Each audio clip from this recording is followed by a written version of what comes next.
Dan pemirsa, berikut kita dengarkan perkembangan terkini kasus virus corona ataupun COVID-19 di Indonesia yang akan disampaikan langsung oleh Ahmad Yuryanto selaku juru bicara gugus tugas penanganan COVID-19 di Indonesia. Termasuk petugas kesehatan.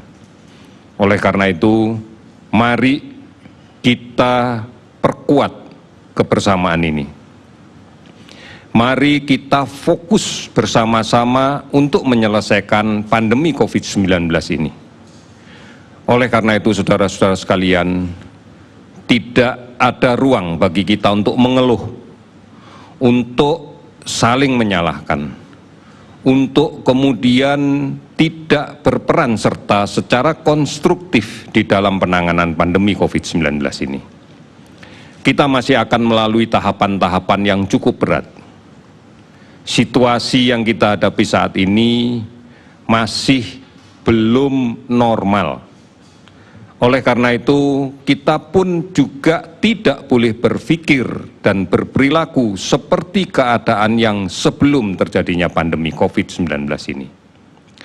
Bahkan seluruh dunia pun juga sudah mengakui ini, bahwa kita semuanya di seluruh dunia ini tidak akan bisa kembali pada kondisi normal seperti zaman dulu lagi, sebelum ada pandemi COVID-19.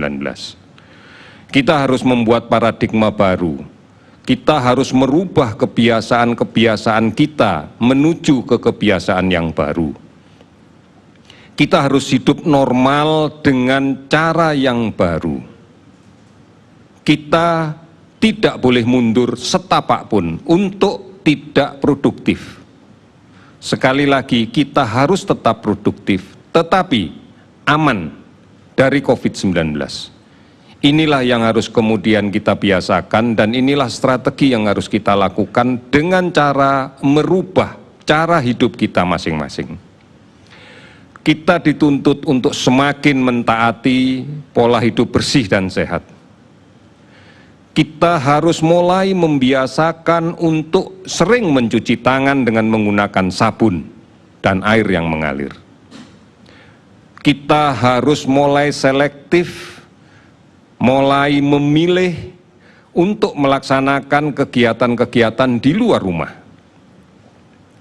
Dan kemudian menggunakan masker apabila berada di luar rumah. Kita mulai membiasakan diri untuk kemudian tertib, tidak berdesak-desakan, tidak berkumpul padat tanpa ada satu tujuan apapun yang bersifat produktif. Inilah yang kita maksudkan dengan berubah cara berpikir kita, berubah kebiasaan kita. Saudara-saudara, ini menjadi sangat penting.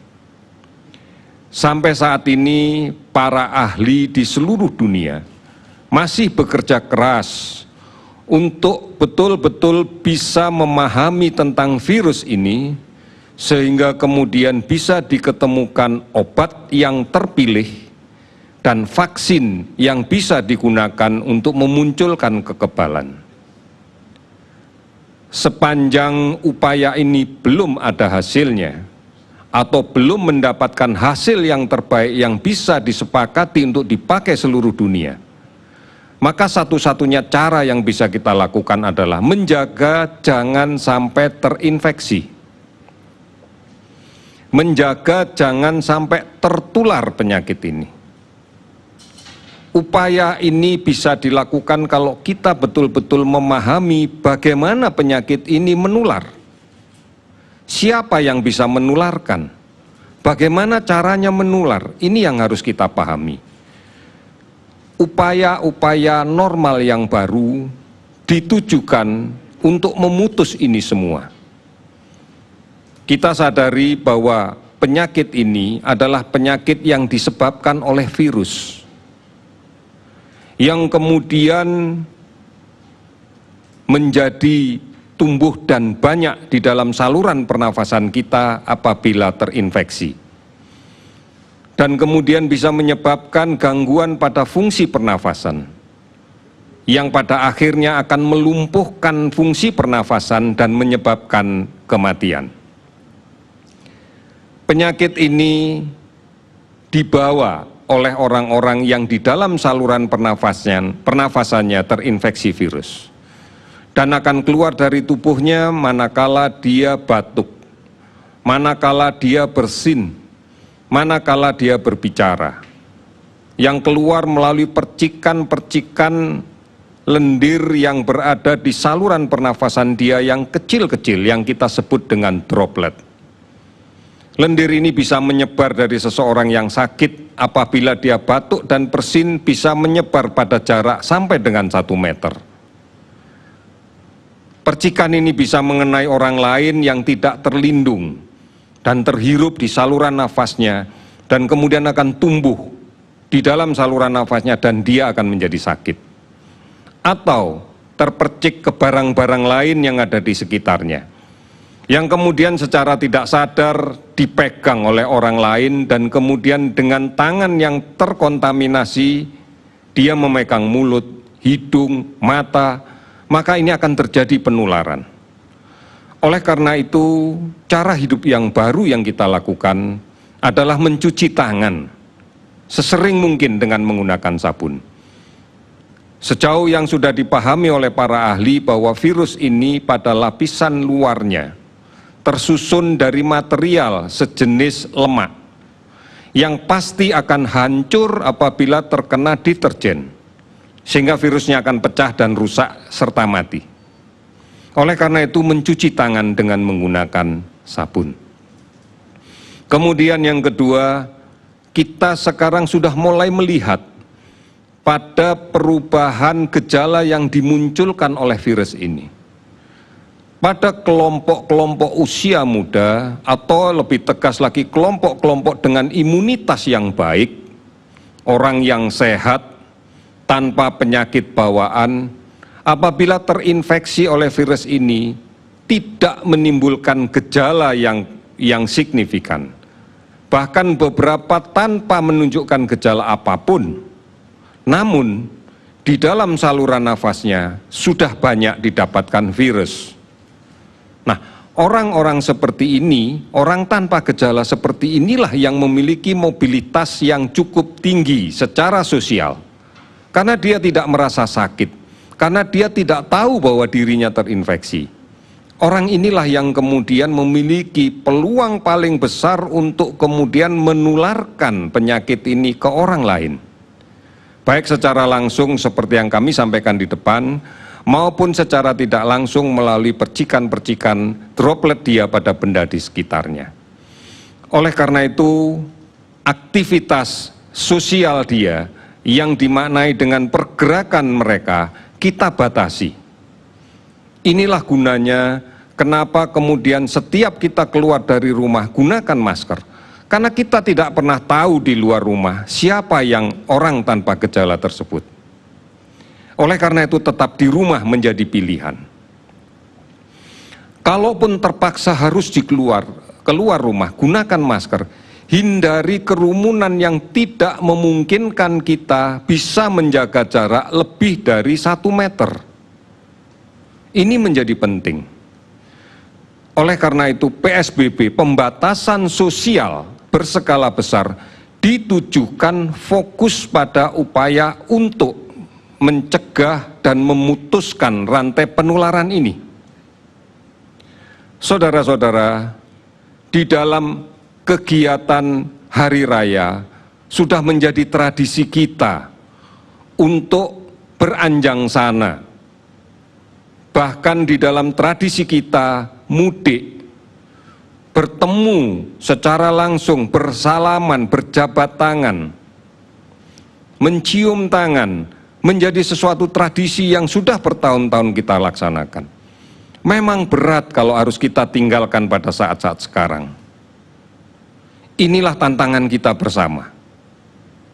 Cobaan ini harus kita jalani, apapun yang terjadi. Kalau kita menginginkan sesegera mungkin, kita bisa mengendalikan ini. Setelah Lebaran, kadang-kadang pun juga harus kembali ke tempat kerja, kembali ke kota tempat mencari nafkah. Itu juga menjadi problem tersendiri untuk kita. Oleh karena itu pahami bahwa dalam situasi yang saat ini terjadi, kita tidak boleh menggunakan cara pikir, cara tindak seperti situasi di masa-masa lalu. Inilah yang kemudian beberapa kali pemerintah, bahkan Bapak Presiden sendiri mengatakan kita harus bersabar. Situasi ini tidak mudah, namun kita yakin dengan kebersamaan pasti kita akan bisa melakukan. Saudara-saudara, dalam rangkaian upaya tersebut, pemerintah DKI telah mengeluarkan satu peraturan gubernur nomor 47 tahun 2020. Peraturan ini adalah sebagian dari apa yang telah kami jelaskan di depan, yang berisi tentang pembatasan kegiatan bepergian keluar dan atau masuk Provinsi DKI dalam upaya pencegahan penyebaran COVID-19. Silahkan kita pahami peraturan-peraturan ini, karena semata-mata ditujukan adalah untuk mencegah sebaran COVID-19. Oleh karena itu, saudara-saudara sekalian, secara terperinci nanti akan ada yang akan menjelaskan detail dari peraturan gubernur DKI ini. Prinsipnya adalah bahwa memang ada pengecualian untuk aktivitas pekerjaan yang dilakukan baik oleh warga DKI yang harus melaksanakan pekerjaan di luar Jabodetabek atau orang yang berada di luar Jabodetabek yang harus ada pekerjaan di DKI. Saudara-saudara, mudah-mudahan ini bisa kita pahami bersama dan setiap hari tentunya kita akan menyampaikan informasi tentang hal ini. Pada hari ini juga kami akan melaporkan kinerja data yang kami himpun pada pukul 12.00. Saudara-saudara, bahwa kami sudah melakukan pemeriksaan spesimen sebanyak 248.555 spesimen. Ini kita periksa dengan baik menggunakan mesin real-time PCR ataupun dengan mesin tes cepat molekuler. Ini yang kita lakukan, dan hari ini pun juga masih terus kita lakukan verifikasi hasil pemeriksaan spesimennya untuk kita bisa pastikan kepentingan kita di samping melaksanakan tes secara masif, maka kita juga akan melaksanakan tracing secara agresif. Oleh karena itu, spesimen yang kita periksa seluruhnya harus kemudian kita terjemahkan menjadi kegiatan penyelidikan epidemiologi yang ditujukan untuk pelaksanaan tracing secara agresif, yang nantinya pun juga akan bermuara pada isolasi yang ketat pada kasus-kasus positif yang kita dapatkan. Saudara-saudara, hari ini konfirmasi COVID-19 positif yang kita dapatkan sebanyak 526 orang, sehingga totalnya menjadi 22.271 orang.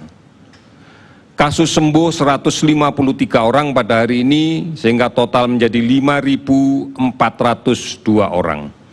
Sementara kasus meninggal 21 orang, sehingga totalnya menjadi 1.372 orang. Sudah 404 kabupaten kota yang terdampak di 34 provinsi. Oleh karena itu, pekerjaan kita masih cukup berat, karena kami masih melakukan pemantauan di seluruh wilayah di tanah air ini pada orang-orang yang perlu kita pantau sebanyak 42.551 orang. Sementara pasien dalam pengawasan yang saat ini masih tetap kita awasi adalah 11.389 orang. Saudara-saudara, gambaran inilah yang kemudian kami sampaikan sekali lagi, bahwa proses penularan masih saja terjadi. Masih ada orang tanpa gejala atau sumber penularan penyakit yang masih berada di tengah-tengah masyarakat. Dan masih ada masyarakat yang rentan untuk tertular ini, karena masih melaksanakan kontak dekat, karena masih melaksanakan kegiatan berkerumun, tidak menjaga jarak, tidak menggunakan masker, tidak rajin mencuci tangan. Inilah yang menjadi salah satu sebab mengapa kasus ini masih saja terus terjadi dari hari ke hari. Saudara-saudara, saatnya kita bersama-sama untuk memahami bahwa situasi yang terjadi saat ini perlu diintervensi bersama-sama, perlu gotong royong, saling bahu-membahu, dan memahami dengan baik apa COVID-19 itu. Pemerintah telah menyediakan banyak informasi di berbagai kanal informasi. Televisi Republik Indonesia, Radio Republik Indonesia tiap hari menyiarkan ini dan disebarluaskan oleh televisi dan radio swasta lainnya. Oleh karena itu ikuti, jalankan. Kita tidak akan melakukan himbauan-himbauan terus, tetapi jalankan himbauan yang telah ada. Karena strategi kita sudah pasti putus rantai penularan ini dengan menerapkan pola hidup normal yang baru. PHBS jalankan dengan baik, mencuci tangan secara rutin, menggunakan masker, tetap di rumah, jaga jarak, hindari kerumunan. Inilah strategi-strategi kita. Oleh karena itu, mari kita jalankan ini. Kita harus menghadapinya bersama-sama. Kita tidak bisa bergerak sendiri. Kami berharap bahwa keluarga adalah basis dari perubahan perilaku ini yang secara mendasar.